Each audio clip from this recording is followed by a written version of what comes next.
Hello friends, అందరూ ఎలా ఉన్నారండి? వెల్కమ్ టు చాణక్యాస్ నీతి. మీరు ఒక వ్యక్తికి మొదట ఎలా పరిచయం అవుతారో అలాగే చివరి వరకు కూడా వారు మిమ్మల్ని అదే కోణంలో చూస్తారు.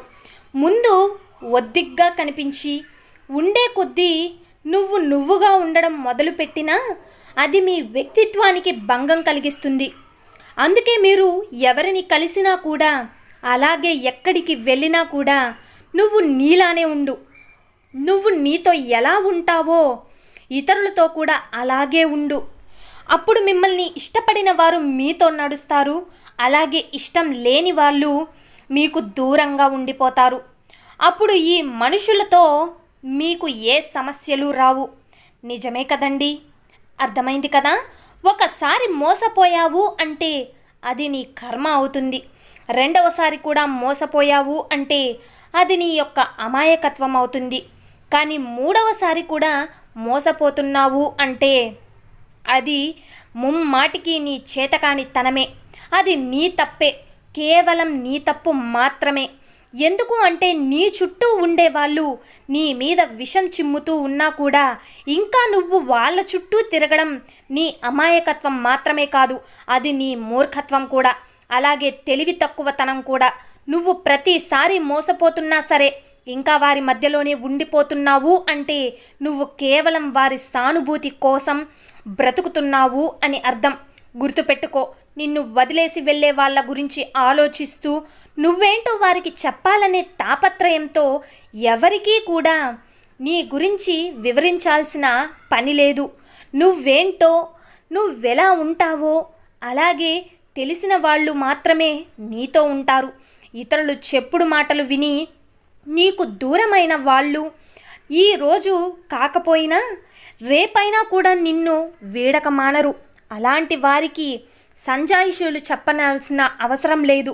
అలాగే మీ నిజాయితీని నిరూపించుకోవాల్సిన అవసరం అంతకన్నా లేదు. ఉంటే ఉండనివ్వండి, వారు నమ్మే అబద్ధంలోనే హాయిగా ఉండనివ్వండి. అలాంటి వారి కోసం సమయాన్ని వృధా చేసుకోకండి. గుర్తుపెట్టుకోండి, మీకు ఇష్టమైన దానికోసం చేసే పోరాటంలో స్వార్థం ఉండకూడదు.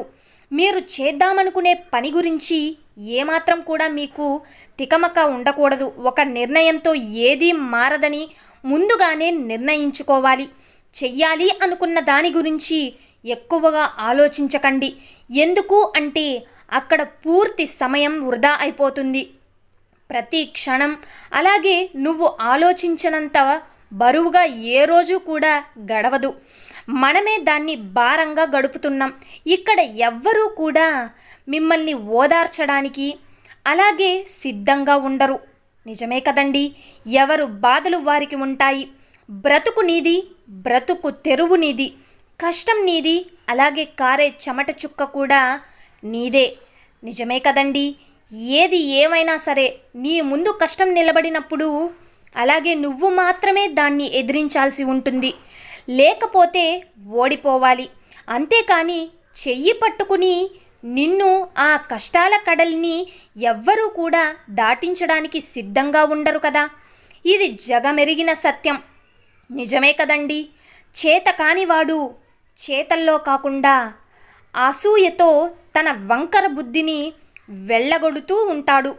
అలాంటి వాడు ఎప్పటికీ కూడా ఎవరికీ కూడా పోటీ రాలేడు. ఎందుకు అంటే వాడి పోరాటమంతా కూడా ఎప్పటికీ అందని ద్రాక్ష పండ్ల కోసమే. జీవితం అనేది ఒక సూత్రం మీద మాత్రమే ఆధారపడి ఉంటుంది. గుర్తుపెట్టుకో, అదేమిటి అంటే కష్టపడుతూ తెలివిగా మసులుకుంటూ ఎవరి మీద పడి ఏడవకుండా ముందుకు వెళ్తూ ఉంటే మంచి రోజులను చూడగలుగుతావు.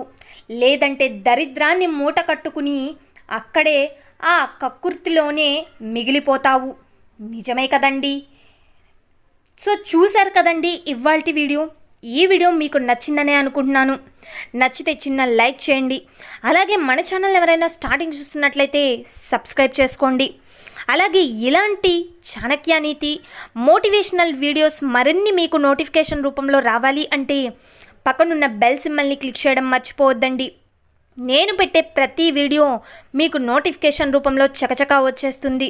సో కాబట్టి మీరు ఖచ్చితంగా బెల్ సింబల్ని క్లిక్ చేయండి.